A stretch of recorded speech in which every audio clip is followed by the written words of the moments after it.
Hello, and welcome to this masterclass, looking at how we can create a holistically healthy life the wild way. And this is about exploring how we can work with our bodies in partnership with them in order to experience greater well-being. And I'd like to start by asking you a question.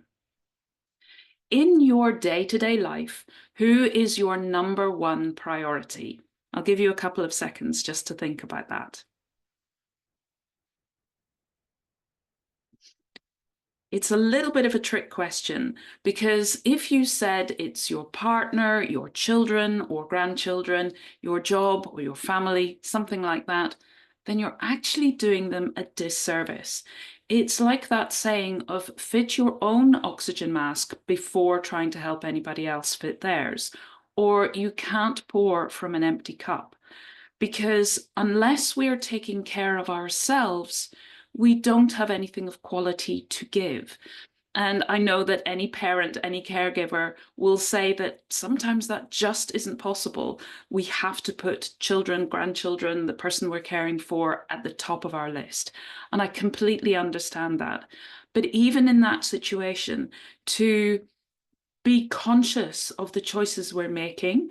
And if we notice that we're feeling stressed, burnt out, tired, in need of support for ourselves, to make a mental note to address that at the earliest opportunity. And even when we are caring for others, to do our best to stay true to ourselves and follow our own true nature is still addressing our own needs and supporting ourselves, still keeping ourselves up there towards the top of that list, making sure that we don't end up pushing ourselves further and further down and ending up maybe even dropping off the end of that list, running out of time and never having that chance to do that self-care.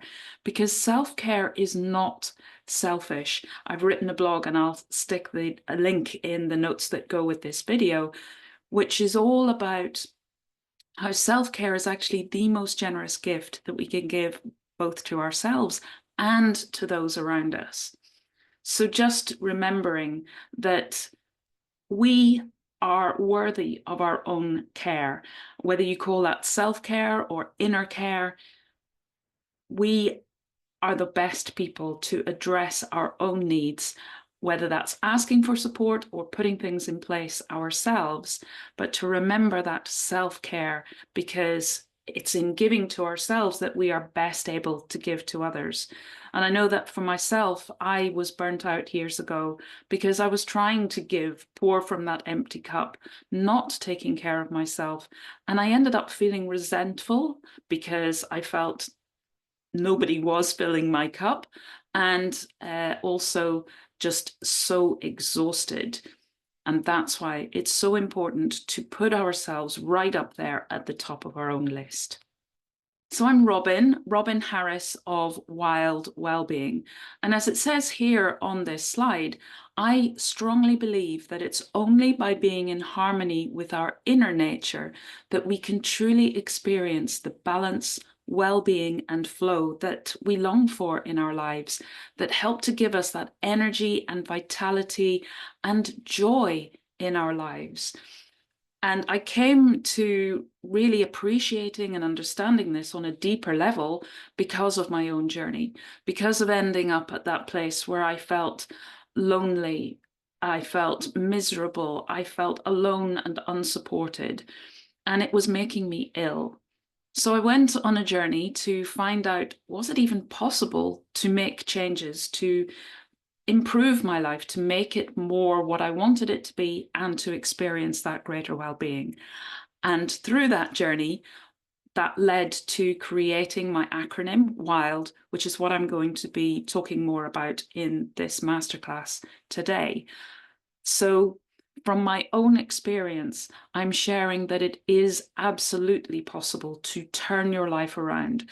No matter how far along the road you feel you are away from where you want to be, there are so many things we can do to support ourselves and to start that shift back towards greater well-being, greater sense of vitality and energy and joy. And I'm going to start by looking at what happens in our body when we experience stress. This slide shows the stress response. So when we are in the sympathetic nervous system, you might have heard it described as fight or flight or survival mode. And our body is going through changes. Our pupils dilate, our breathing becomes fast and shallow, often from the top part of our lungs rather than a deeper breath into the bottom of our lungs.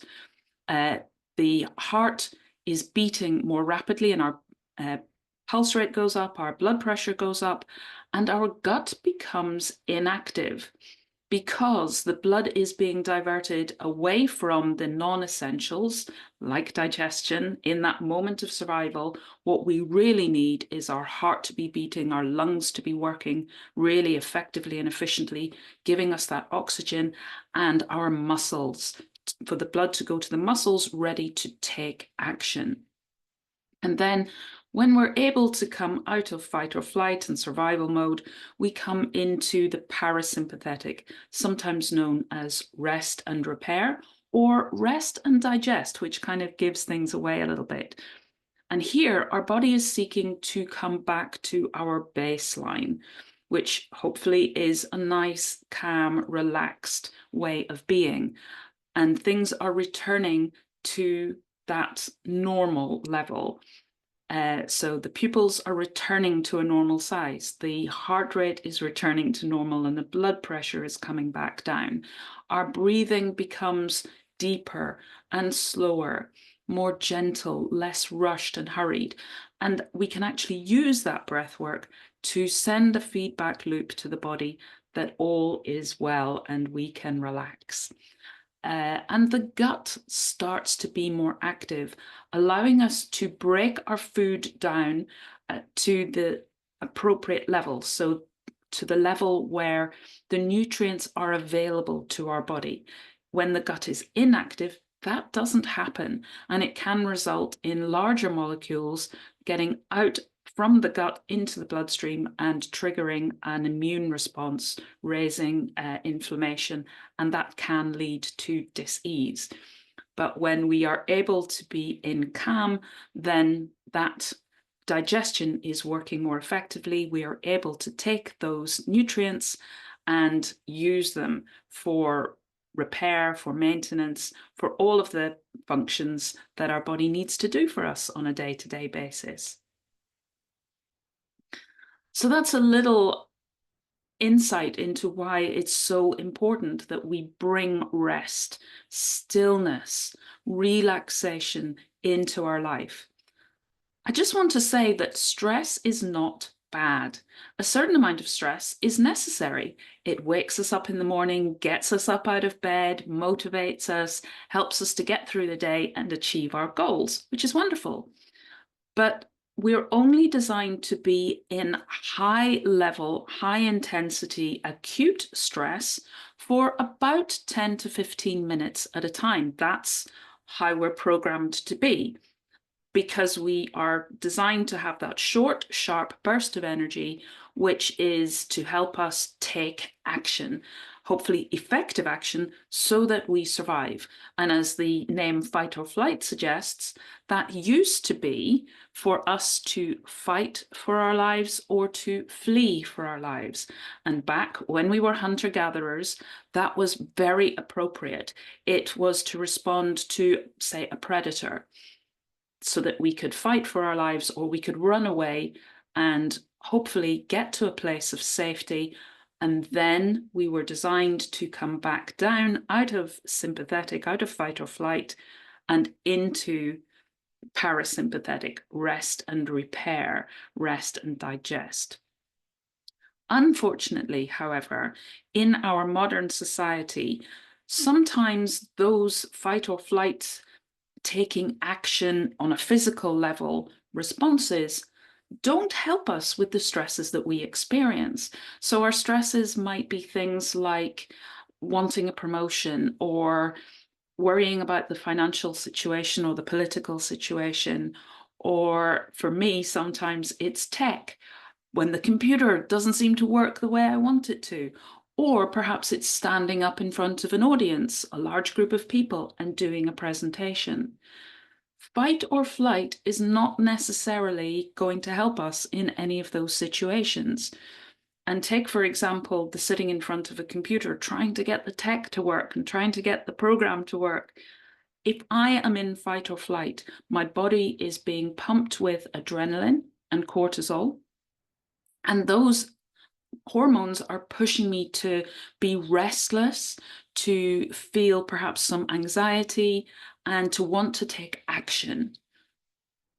But sitting in front of a computer, I'm not taking that action. I'm not fighting on a physical level. I'm not running away. So all of those hormones are pumping around my system with nowhere to go. What I actually want is brain clarity. I want to be able to think things through on a logical level. But when I'm in that fight or flight, my executive functioning has gone offline. I become literally blinded by panic, and I can't even see the things that I need to see to know what to click and where to go to sort out my problem. So it's not helping me to be in fight or flight, and it can actually be unhelpful because it's affecting how my brain is working. It's affecting my logic circuits. And so I'm not able to know what to do. The response, the survival response that I'm pre-programmed with is not serving me, is not helping me in that situation. But as I was saying, a certain amount of stress is good.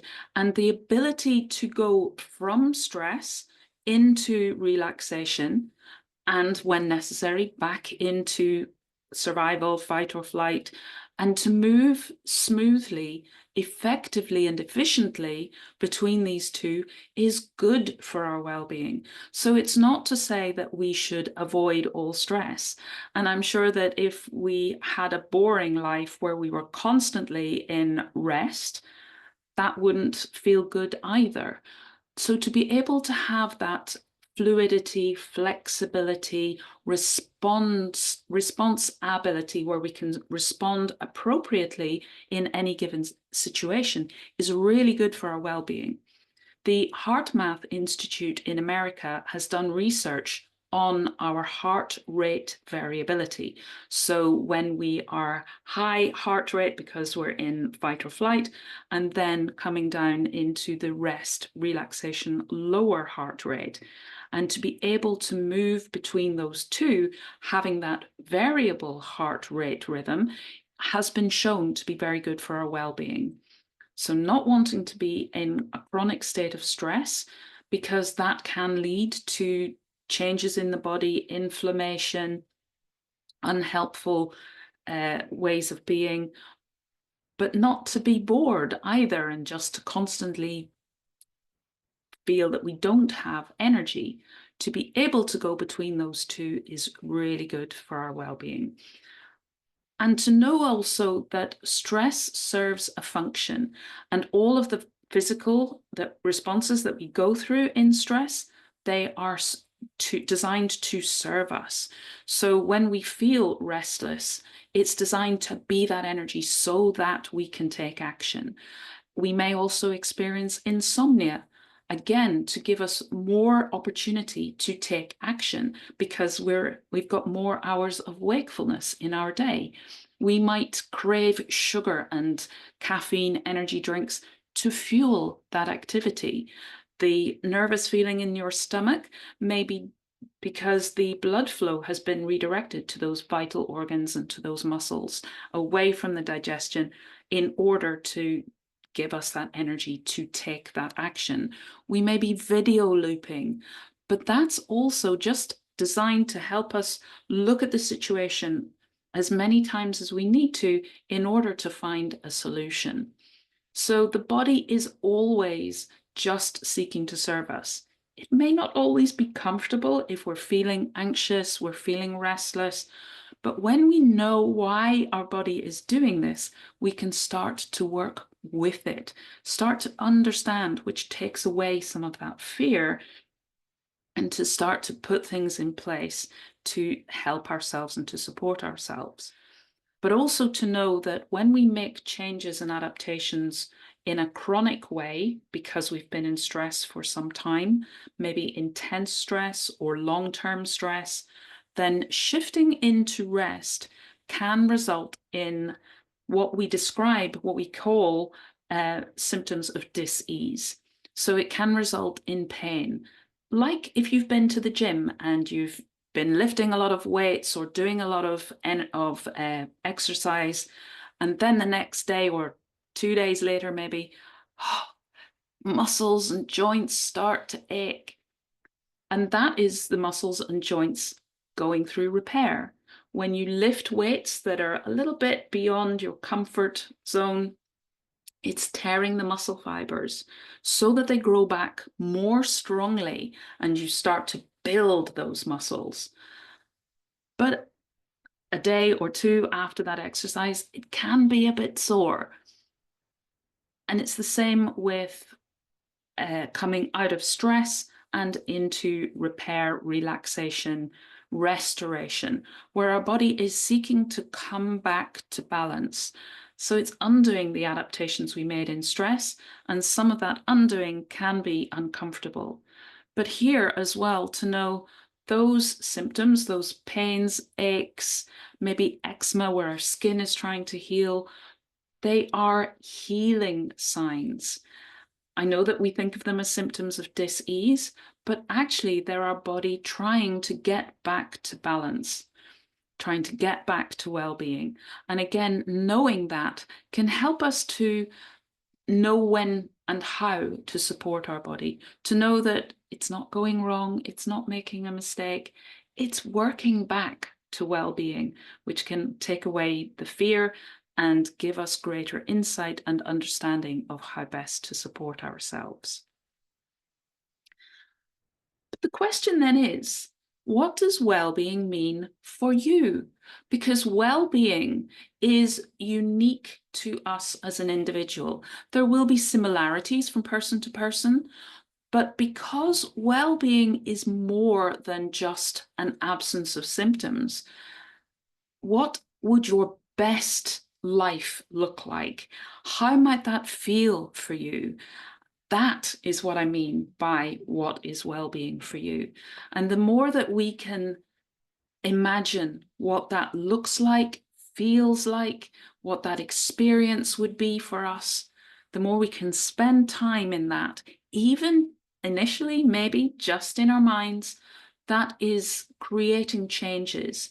I'm currently listening to Breaking the Habit of Being Yourself by Dr. Joe Dispenza, which I highly recommend if you want to use your mind to support your body in manifesting change in your life.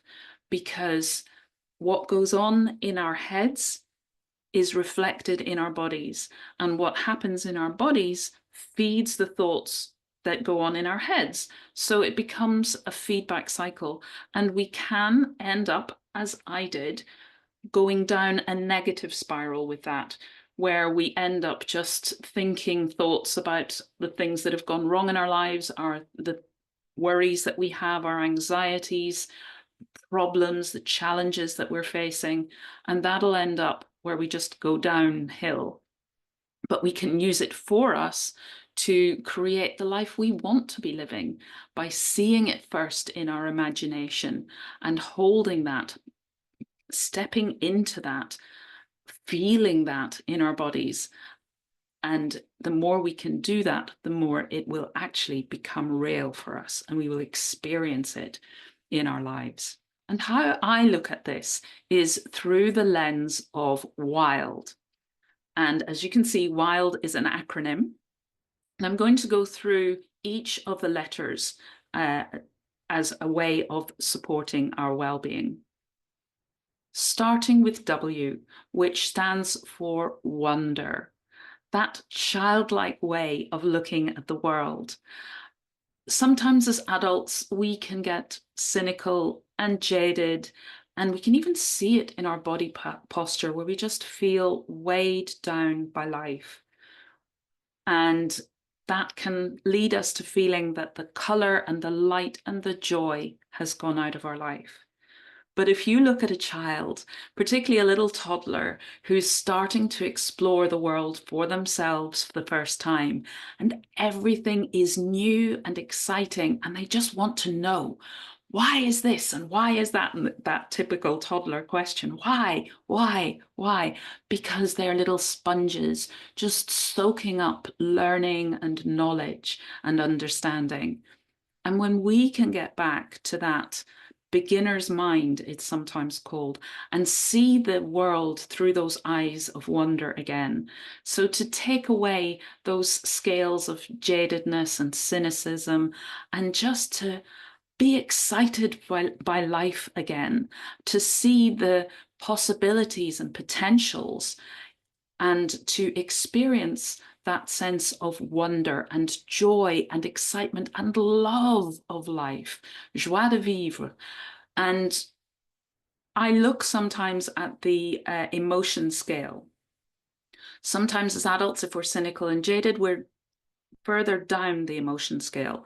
Right at the very bottom is that feeling of powerlessness, where we lost our sense of hope and our sense of future that's something worth looking forward to. But as we move up the scale and we start to go into the positive and uplifting emotions, and then get up to the top of that scale, the top of the scale is things like joy, wonder, awe, love. Those are the gratitude. Those are the high level and healing vibrations that the more we can bring those into our lives, the better we will feel. So looking for things that support that is really good for our well-being. So that's wonder. The I is for intuition, or intuition, inner wisdom, inner knowledge.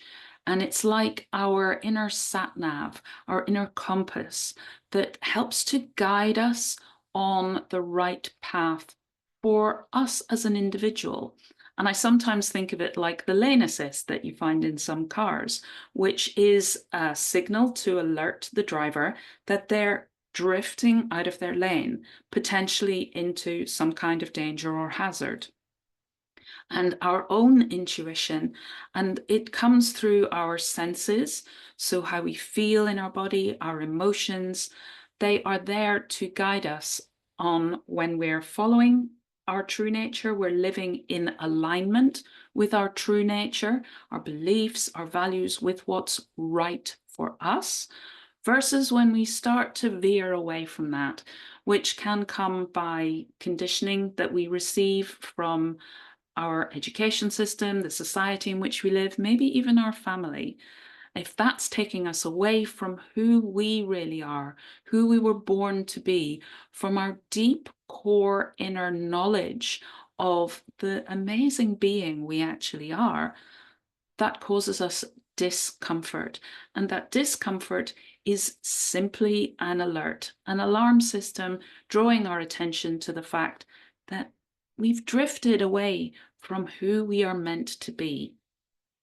And when we can pay attention to that, it enables us then to navigate our way back into our own lane, where we experience healing, we experience stillness within, that sense of inner peace and calm, and being at home within our own body. So learning how to listen and work in partnership with our body, with our sense of who we really are, which is even bigger than our body, the whole of who we are. The body is just a vehicle through which we experience life, but we are so much more than that. When we can tune into that and listen and let it guide us, it really supports our well-being.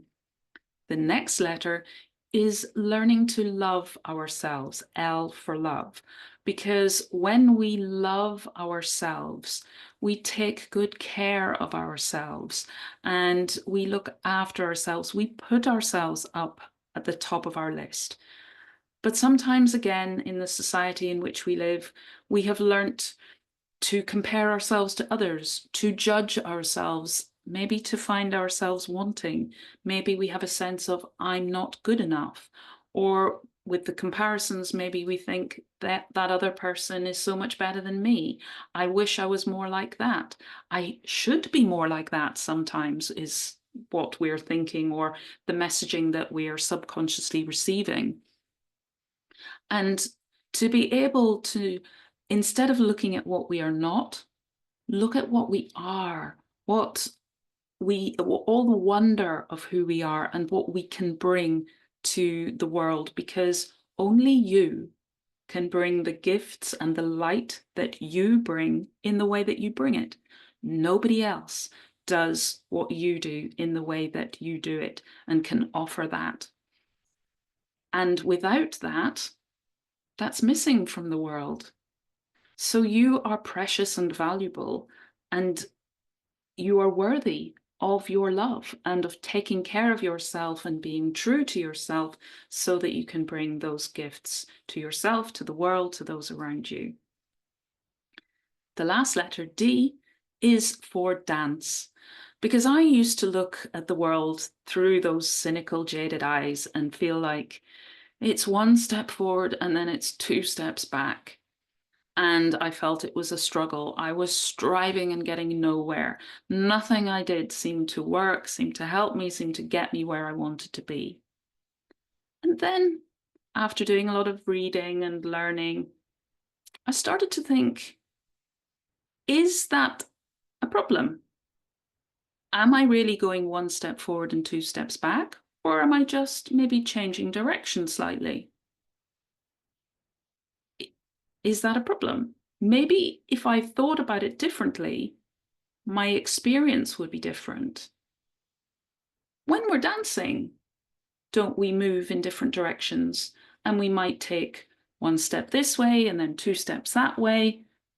But for the dance, the important thing is just to enjoy it, just to experience it.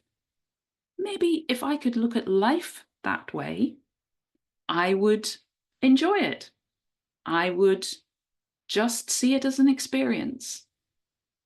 And through that experience, I could learn, I could be in wonder, I could listen to my own inner guidance, and the idea of my own melody dancing to the beat of my own drum and finding my way by following that.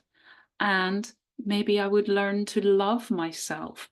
When we are using movement in a very conscious way, it brings us back to our body, takes us out of our headspace, too much thinking, and helps us to appreciate the things that we do have and all that our amazing body actually does for us.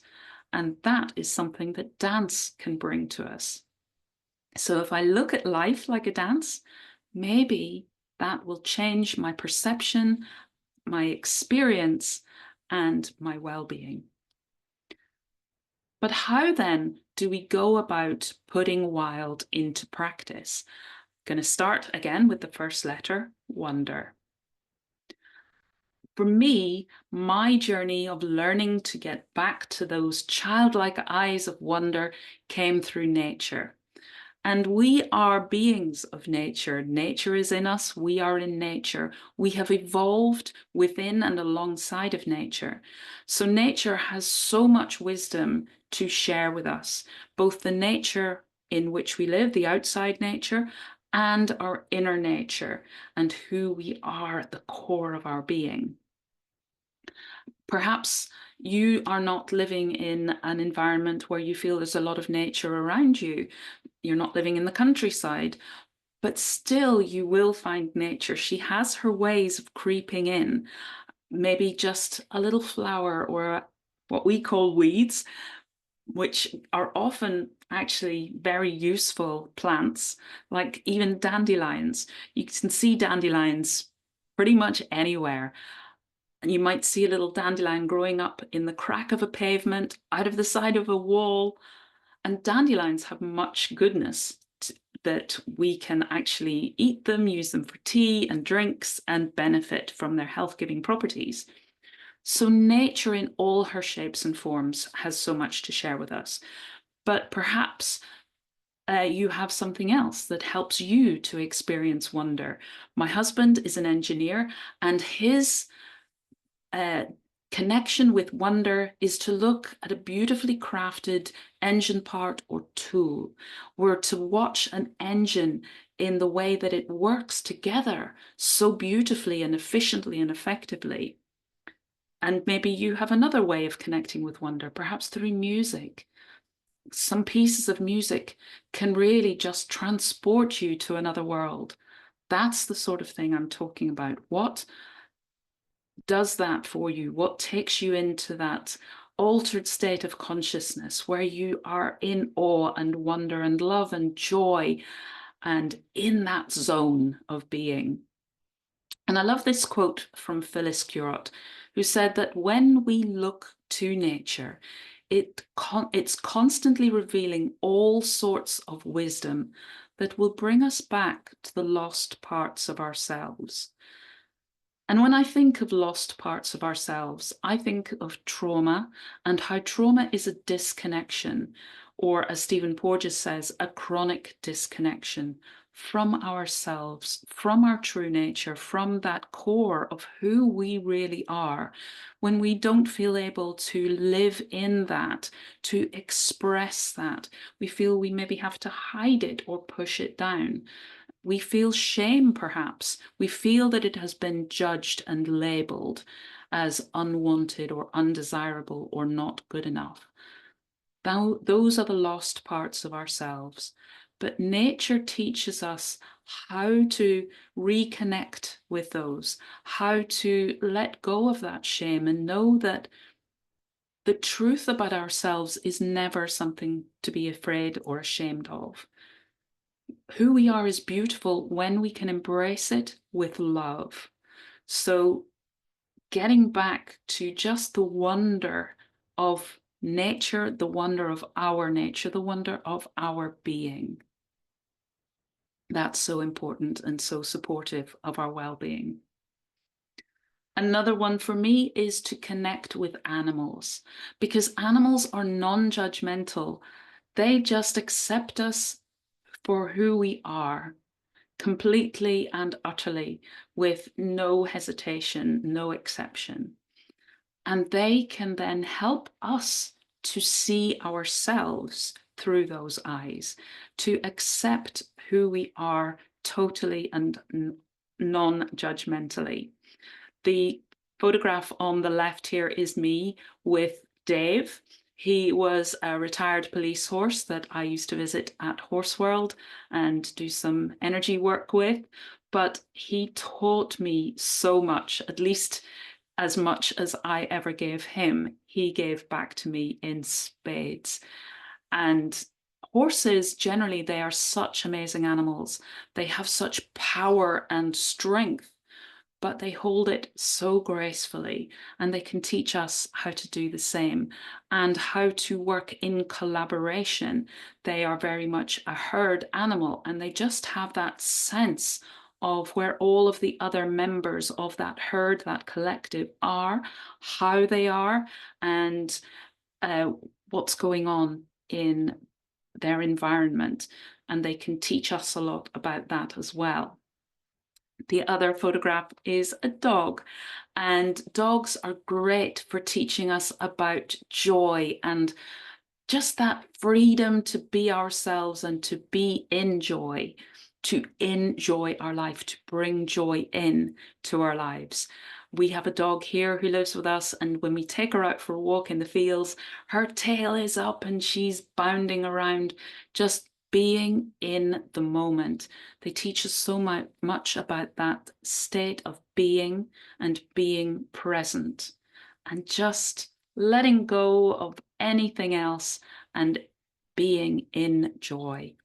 And each animal, each species has something to teach us. We used to have a cat living with us, and she taught me about just being free to be yourself and not caring or worrying about what anybody else thinks.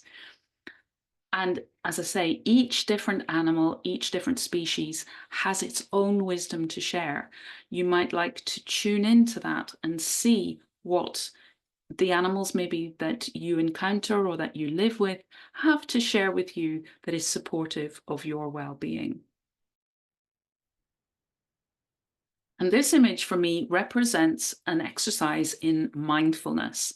And I love doing that exercise with these fruits, tangerines, mandarins, because they bring in all of our senses. Just looking at the image, you can see the vibrant color, and you can maybe even imagine the wonderful citrus smell that comes as soon as you break that peel and start to unwrap the fruit from within. And also, maybe your mouth will be salivating just thinking of the wonderful, tangy, citrus, bittersweet flavor of the juice of the fruit. So instantly, maybe just looking at this photograph, you've got a sense of this, the color, the sight, the smell, the taste, and maybe also the tactile sense, because you look at the skin and you can see the dimples on that skin, but also the shininess versus the softer inner side of the white pith of the skin underneath, and then the different texture for the segments within. So you've got the taste, you've got the texture, you've got the smell, you've got the color, the visual aspect, and also you can hear as you pull the skin apart and you begin to unwrap the fruit and divide the segments from one another. So it brings in, as I say, all of the senses, which helps to center us, to ground us, to bring us back into that present moment.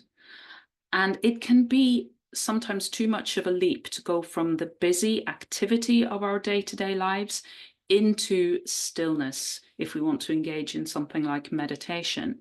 But mindfulness is a great kind of step bridge to getting to that point of being able to get still. And I'll be talking more about the value of stillness in a minute, but bringing us back into that ability to be in the present moment, to wind ourselves down from busy and activity into those first steps of rest and regeneration, relaxation. And we can do this with so many things. You can do it with your first cuppa of the day, just appreciating its maybe warmth of its tea or coffee and the aroma, the taste. You can do it with everyday activities like brushing your teeth. And the value also of being mindful means that we are thinking of just one thing. We are being present, and we're conscious of the action rather than running along busy in our subconscious automatic pilot that we so often do, even when we're driving or going through our morning routine. We are so often in that automatic pilot. But to practice being conscious, being in the present moment, is so beneficial for our well-being and for many of the other exercises and techniques that I'm sharing here, because it really helps us to have that level of consciousness that allows us to listen to our body and to start to work with it in partnership for that greater well-being. I mentioned before about the different vibrations of our emotions and how the more we can spend time in those higher emotions of gratitude, joy, love, it's so healing for our body. And so it's important to learn what it is that helps you to shift into that state. But remember that, as I said, with the stress and the calm, the parasympathetic, the sympathetic and the parasympathetic, respectively, it's okay to be able to go between the two. Life is constantly bringing us change. It throws us curveballs. It can knock us off balance. What's important is that we know how to get back to balance, that we learn what works for us to support that process, getting back to balance and harmony and those higher level vibrational states. But it's not to say that the lower states are in any way bad or wrong. Again, having a certain amount of stress in our lives and being able to go between that and rest is good. It keeps that kind of muscle active and healthy and flexible, supple, being able to shift and flow and respond. And we sometimes get the message that nice people don't get angry, for example, that anger is bad. But I want to share that anger actually is further up the scale than powerlessness. So in that respect, it can be a very positive shift. If we've started at powerlessness and we're moving up to anger, we're moving in the right direction. Equally, anger serves a purpose. I think of it like a burglar alarm in a house. If we have an alarm, it can help us feel safe because it lets us know if our boundaries are being breached or threatened. It shows us maybe that a window has been smashed or a door has been broken down. And the same with anger. It lets us know that our boundaries, our values have been threatened or breached in some way, which can help us to take action. If we push anger down, if we decide that we don't want to feel anger, it's wrong to feel anger, and so we push it down, then that actually robs us of that energy. It means that we are suppressing our energy.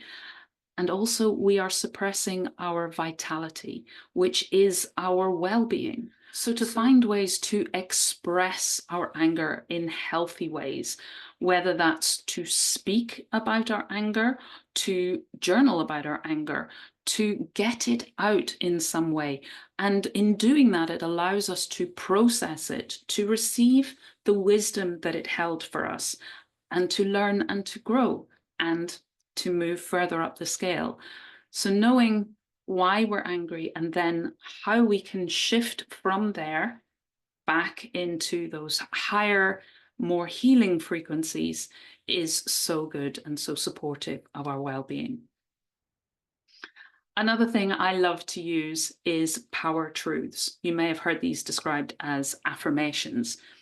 And to create a power truth or an affirmation, it's about creating a positive statement. So no negation, no don'ts or shouldn'ts or those sorts of words. Also to use the present tense.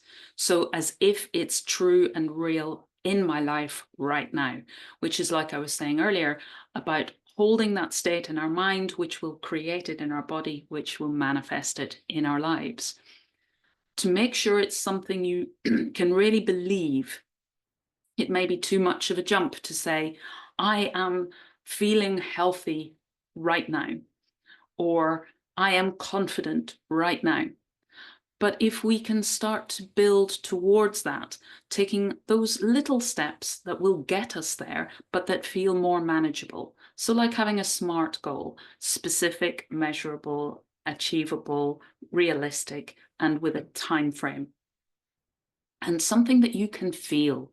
Bring in all of your senses, like with the mindfulness. What will it look like, smell like, taste like, feel like in a tactile sense? What will I hear? And to bring in gratitude. I am so grateful that my body is healing me and supporting me every single day. Something like that. And as I say, as many senses as you can, because that makes it more real.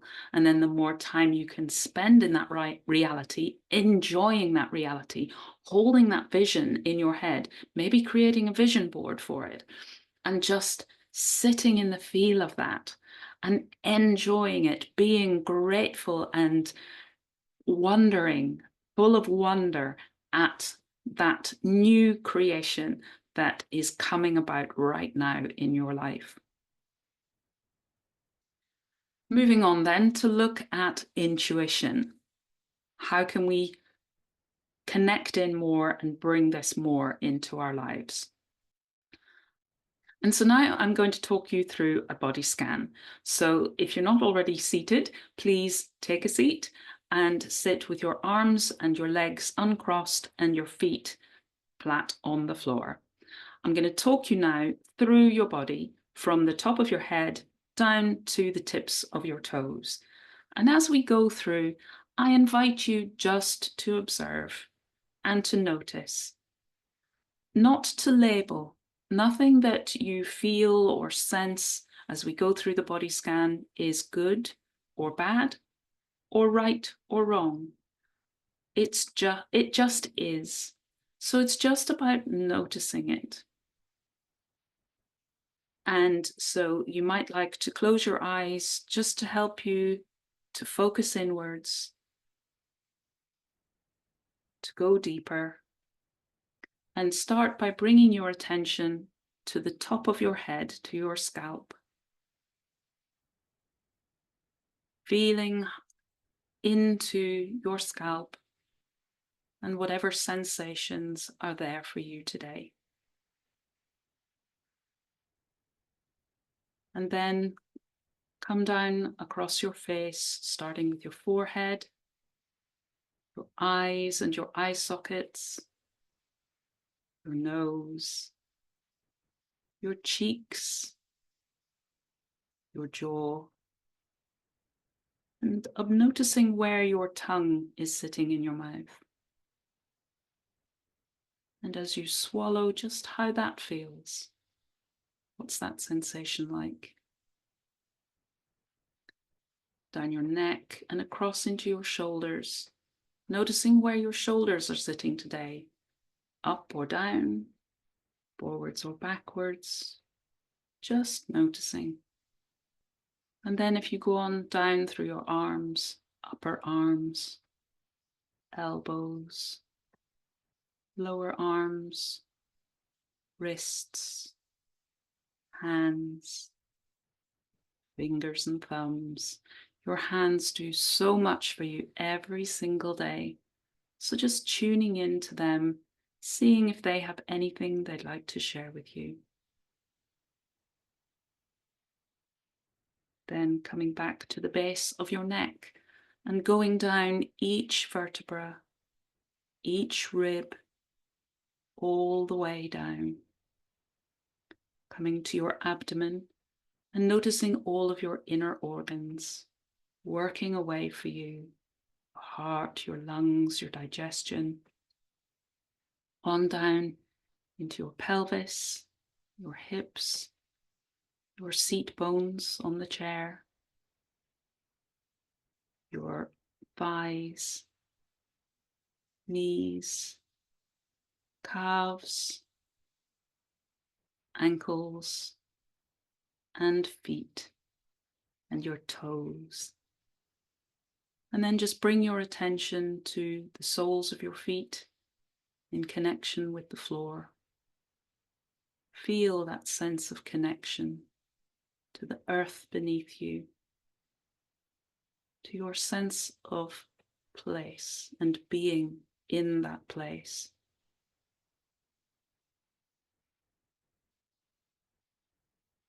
And then when you're ready, just give your fingers and toes a bit of a wriggle and bring your attention back to the room and open your eyes.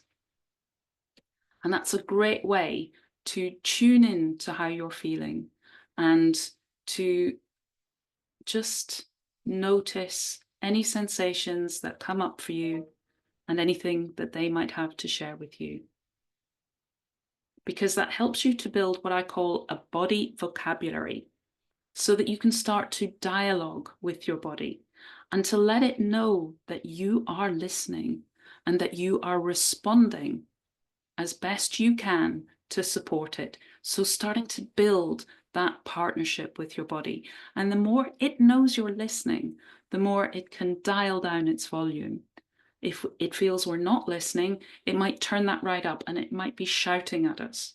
But when it knows that we are starting to listen, that we're doing our best to understand, even we can ask it to please show us in ways that we will understand, please to make it clear what the sensations it's sharing with us are seeking to tell us. When we can start to build on that, that's when we can really work with our body and to be able to support ourselves in the best way possible. Alongside of that, we can use journaling. So anything that you've noticed in doing the body scan, you can journal about it. What was the sensation? How did it feel? What wisdom did it have within that sensation? Was it physical, emotional? What did it bring up thoughts for you? What thoughts were those? What was your inner voice saying to you at that time? You can also do what's known as somatic journaling. If you feel something particular that you want to explore in a part of your body, just ask that body part, what wisdom are you seeking to share with me?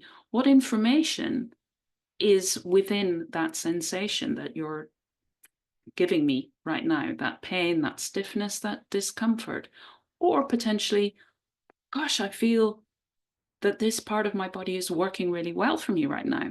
What has supported it? What is working well for you right now? How can I build on that? How can I increase that and feel more of it? Journaling is also a great way to explore anything in your life, perhaps your self-talk, your values, what you want in your life, or challenges that you feel you're experiencing. And the more you write, the more frequently you write, you can maybe start to pick up patterns, either patterns that are supporting you or patterns that aren't serving you as well as maybe they once did, and that you'd like to reframe and shift.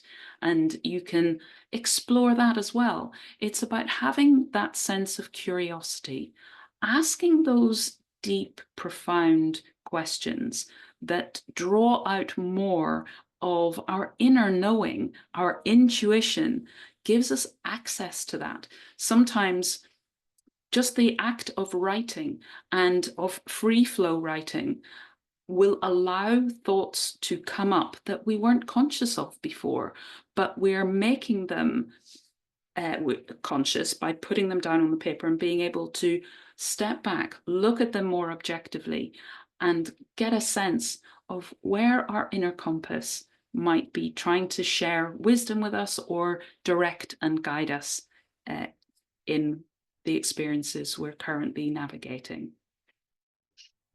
L is for loving ourselves.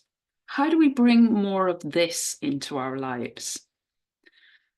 This brings me back to rest and stillness. And one of the ways that we can really show ourselves that we are taking care of ourselves is to have good quality rest, deep rest. And that brings in the concept of stillness. And for me, I find being out in nature really helps me with this. Or maybe to use something like a guided meditation. And again, for me, that will be around imaging that space of nature and where somewhere I feel safe and I feel that things are calm and peaceful.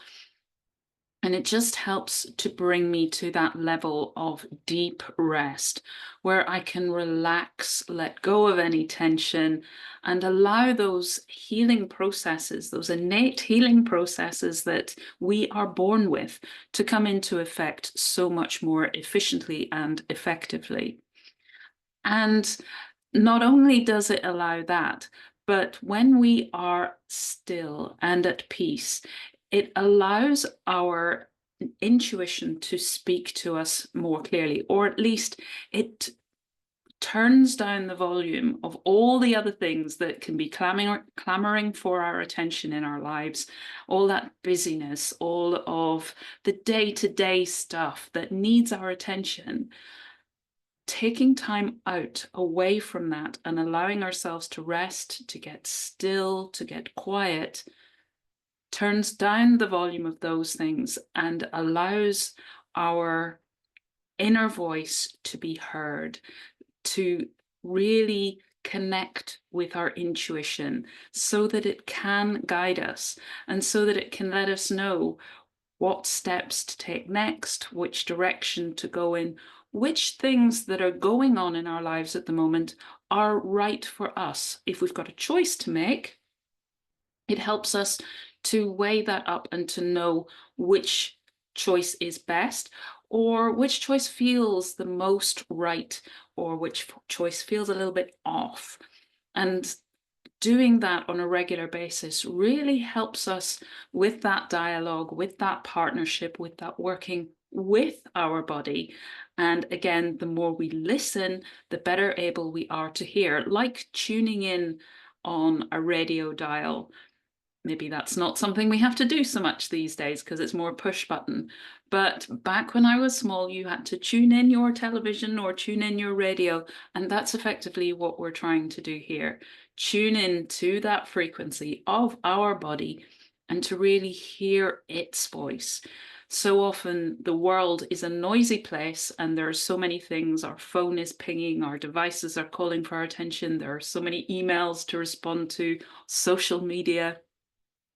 That can get quite noisy and busy. So this is why taking that time out for rest and stillness and peace and quiet is so important when we want to start exploring that partnership, working with our body to support its well-being. And I love this quote from Thich Nhat Hanh, that when we give ourselves the chance to let go of all our tension, the body's natural capacity to heal itself can begin to work. And all of us have that natural capacity. It's innate within us. We are born with it. What we need is to be able to listen, to be able to get to that point of stillness. And in order to do that, in order, as it says in this quote, to let go of our tension, it's about finding how to bring more safety into our sense of being. And if you are somebody maybe who's experienced trauma in the past, if you are somebody who is anxious, who feels worried, who does not feel safe, and I mean this on a physical, emotional, and or psychological level, if you don't have safety on one or more of those levels, then it's very difficult to really relax on a deep level, to really let go of that tension, and for those healing processes to come into play. Because when we're not feeling safe, we are in survival mode. Our body is in fight or flight. And we can sometimes see that in our behaviors if we engage in distracting behaviors, busy behaviors. And there's quite a lot of kudos to being busy and being exhausted in our society, which isn't healthy and isn't supportive of our well-being.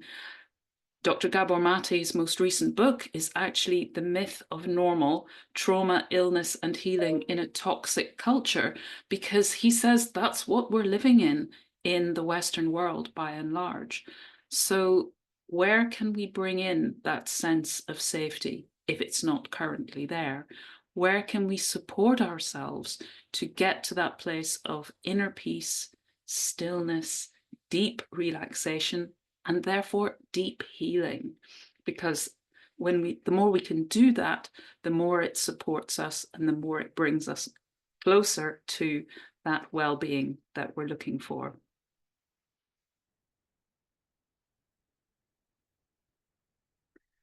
Another way of showing love to ourselves is to nurture and nourish ourselves. And to do that, it's very important that we give ourselves the right fuel. This picture is to show that concept of eating the rainbow. And it was only when I started looking into this and learning more about it years ago on my own journey that I learned why they say eat the rainbow. It's because each color that we see in the fruits and veg that we eat brings different nutrients, different minerals, different vitamins. So the more variety that we can bring in, the better. It's also good to eat food that is as natural as possible, as unprocessed as possible. Highly intensive farming methods and if food is highly processed, both of these take the nutrients out of our food. So the more natural, the more local, the more organic, or maybe even homegrown food that we can eat, the better. And cooking from scratch so that we are choosing the ingredients for our food and we are cooking it with love, with care and attention. the more it will nurture and nourish us. And it's not just what we eat, it's how we eat it. If we are eating in stress and busyness, then our body will be in fight or flight. And as we have now know, the gut will not be able to work at its most effective and efficient. But when we cook from scratch, we see the food, we smell the food, and that starts our digestive system coming into play even before the food goes into our mouth. And when we cook it with love and care, then that energy goes into the food that we're eating as well. So all of these aspects together really do help to nurture us, to support us, to nourish us. And I personally am vegan, but I think that it's finding what's right for you. What kinds of foods work for you and for your digestive system? And that might be looking into things like Ayurveda, which divides people up into different categories and helps them to know, do they need heat-giving foods or cold foods? And what sorts of foods, what sort of herbs and spices work best for your body type. So whatever it is that works for you as an individual, because we're all different and we have different needs, then work with that. Listen to your body, let it guide you, let it show you what's going to support you. And that may change over time, and it may change from season to season. So always just checking in, tuning in, listening, paying attention to how you feel before you eat, how you feel while you're eating, and how you feel afterwards, and letting that guide you and help you in making the choices that are best for you. Also, it's very important to stay hydrated. Our cells work best when they have that good level of hydration. If we don't have a good level of hydration, our cells aren't able to function at their optimum. And I really do mean water.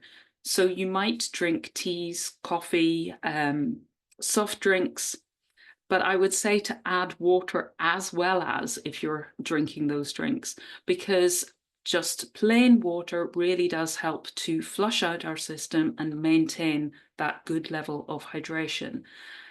If just water on its own is something that you struggle with, by all means add things like, as it shows here, slices of lemon or another citrus fruit, or even other fruits like soft fruits, strawberries, raspberries, because they add flavor to the water and the goodness of those fruits in themselves and the vitamins and things that I was talking about earlier. So whether you want to add fruit or even some vegetables, you could put cucumber in. Herbs also, I love lemon balm, mint. You can get all sorts of flavors of mint. We have chocolate mint here, and that is really delicious in a glass of water. So all of these things, just any way to encourage you to take in more water, keep your system well flushed and well hydrated. It's really good for your health and well-being. And of course, remembering to breathe. And of course, we do this all of the time. But again, as adults, we often breathe differently from how we breathe as a child. If you watch a little small child, a toddler, they breathe from the belly. But quite often as adults, we tend to breathe from the top part of our chest. And that actually sends a feedback loop to the body that there is something to be anxious and worried and watchful about. If we can breathe lower down, those deeper belly breaths, then that sends a feedback loop to the body. It's okay. I am safe. All is well. I can relax. And there are various different exercises that we can use to support that kind of breath. You can Google, you can do YouTube search, lots of different videos and examples of how we can use breathing to support our well-being. One way that I love is the exercise with your hand, and it doesn't matter which side you use, if you're right-handed, left-handed. And basically, as you may be able to see on this diagram, what you do is trace around your hand. And each time you go up, you breathe in. As you go down, you breathe out. In and out. In and out. In and out. And you can do that as many times as you like and at the pace that feels right for you. The slower you go, the slower your breathing, the deeper your breathing can be. So you might want to build up to that if it's not something you're used to. But the reason that I love this exercise particularly is because it is so simple and it's tactile. So often in our Western world, we spend such a lot of time in our headspace, thinking, rationalizing, analyzing. But when we're spending a lot of time up here, we're not being conscious of our body. And to bring us back into awareness and consciousness of our body, using something that's tactile, that's using a part of our body, is so helpful. It can really bring us down out of our headspace, out of the busyness and the hamster wheel spinning, and into that relaxation, that stillness, that awareness and consciousness, that beingness. So this one is really good for that. It's very centering, it's very grounding, and that gives us greater clarity, greater mental ability, cognitive ability. If you are trying to work through a challenge, this can really help to support that because of that sense of groundedness, clarity, centeredness, back to the body, back to listening to your intuition, knowing what the body is communicating with you and following its guidance. Another way that we can just give ourselves that little bit of extra support, bit of love, or as they say here in Wales, a cwtch. And a cwtch is like a hug and a safe space. It's not something that translates readily into English because you have to use a whole paragraph to try and explain it, and it still doesn't quite get the nuance of that lovely, warm, safe space feeling. But one way that you can do that is to use the Jin Shin Jitsu finger holds. And if you look at this diagram on the screen, it shows you the different meanings for each finger. And it's using the traditional Chinese medicine qi lines, like they would use for acupuncture, but obviously no needles required for this. You just need to hold whichever feels the most appropriate. So if you're anxious and worried and overthinking things, those hamster wheels, it's the thumb. And you can do this very discreetly. You can be standing, holding your thumb, or sitting with your hands in your lap. And you might like to just breathe from the belly, from the diaphragm, as you hold your thumb or whichever finger. And I sometimes add a mantra, something like, right here, right now, in this moment, I am safe. And again, just continue doing that for as long as feels appropriate for you. The first finger is fear and anxiety. If you're feeling those feelings, this is the finger to hold. The second finger, middle finger, is anger and rage. If you're feeling those feelings just building up inside of you, hold that middle finger.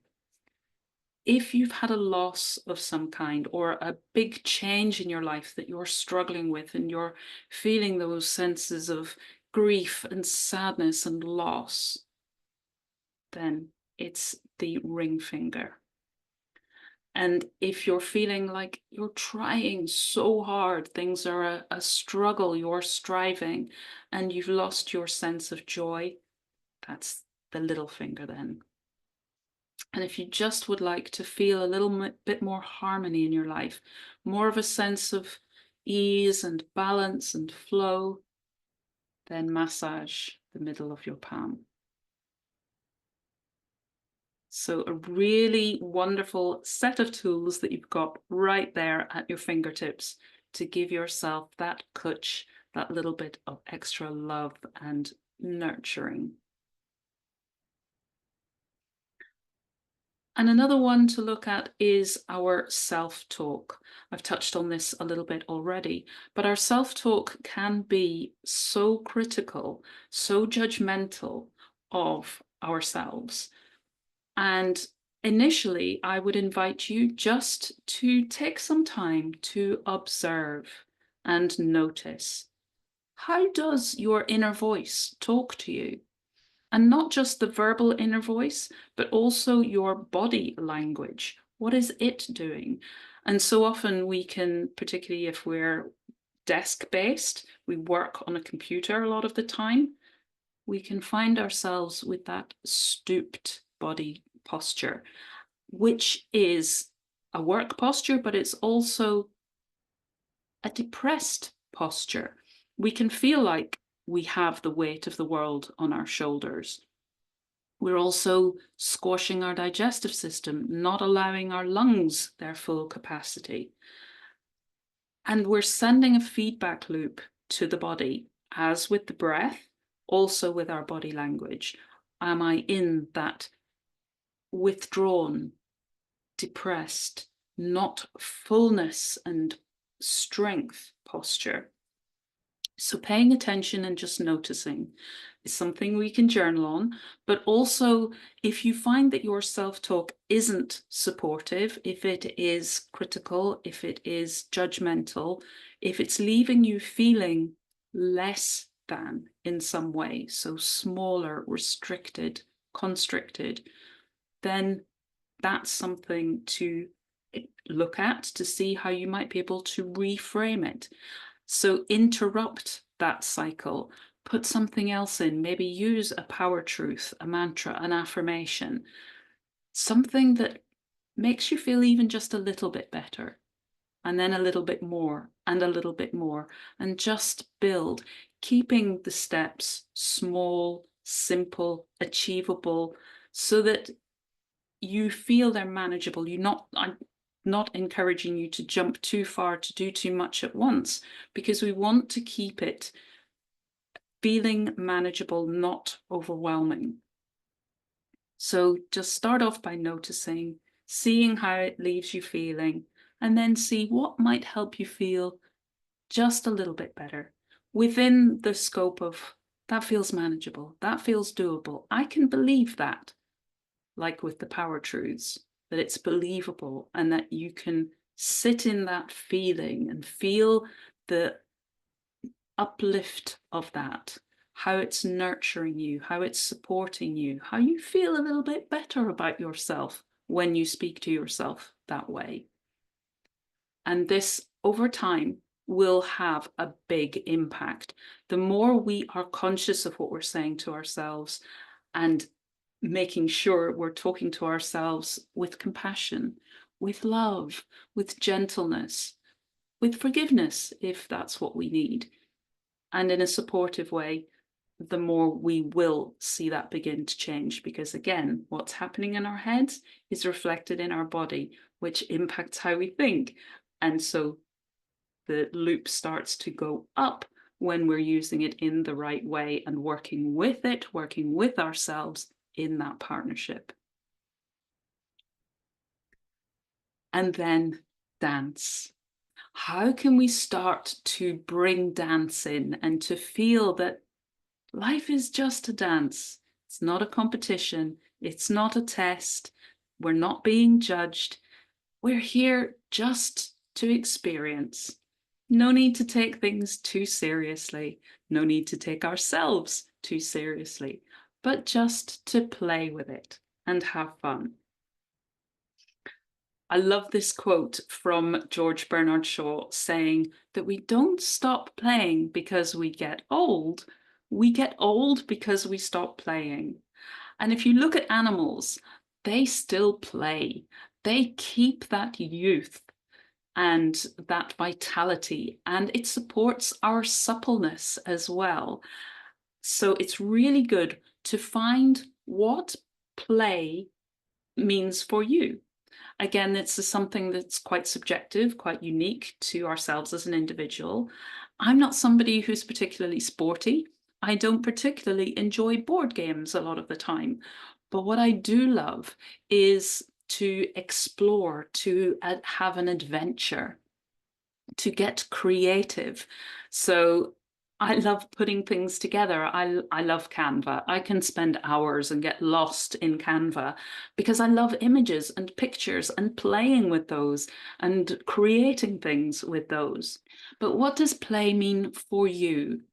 And how can you, once you've identified that, bring more of it into your life?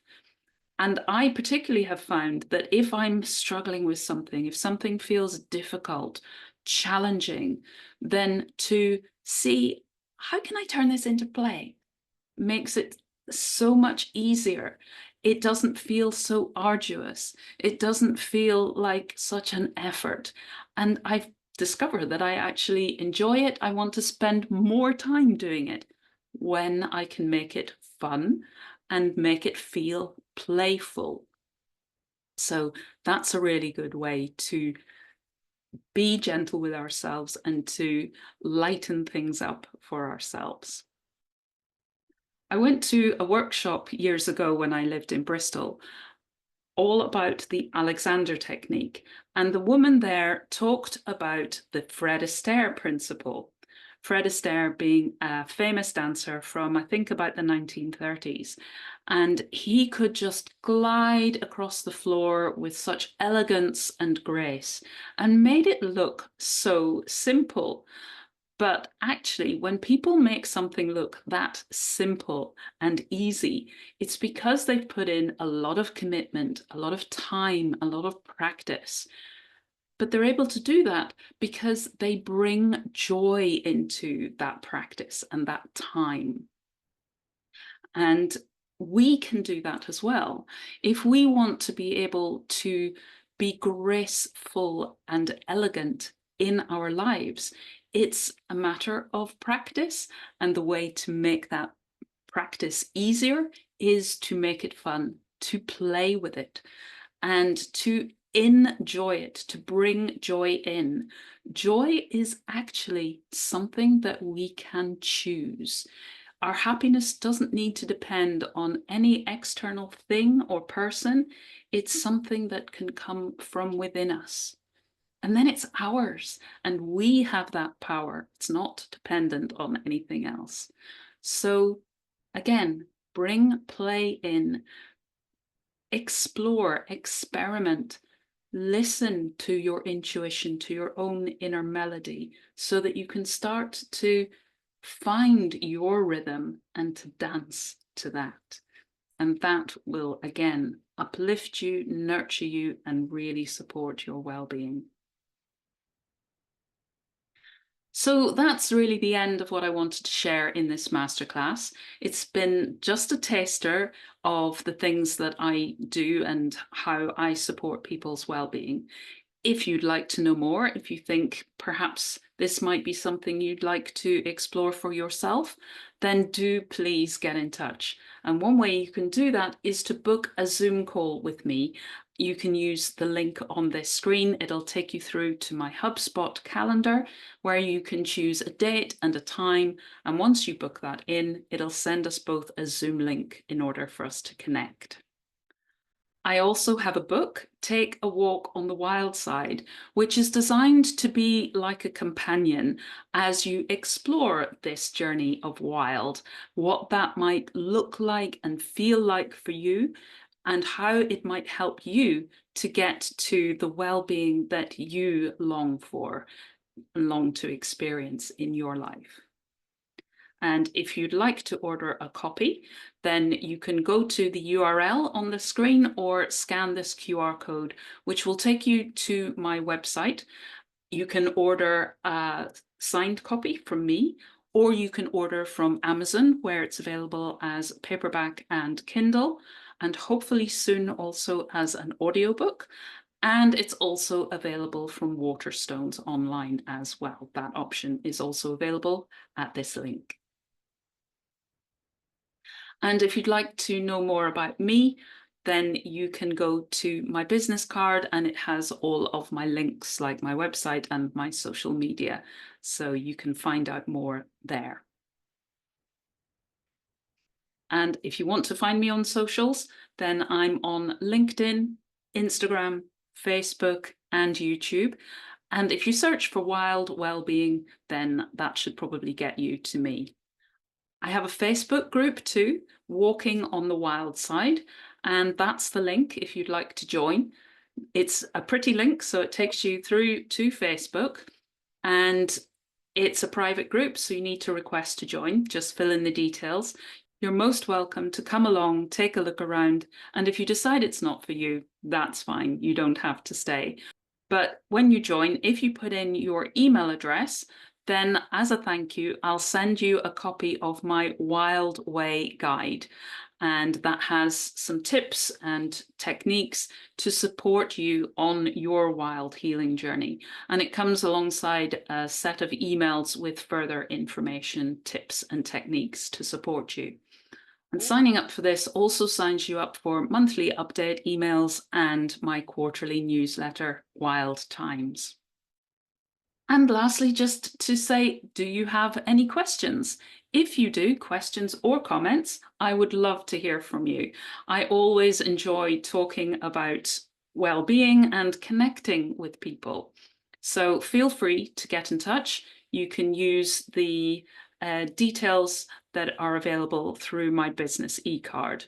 Lastly, just to say thank you so much for joining me on this masterclass today. I hope you found it helpful. And lastly, I'd just like to say thank you so much for joining me on this masterclass. I hope you found it helpful and interesting.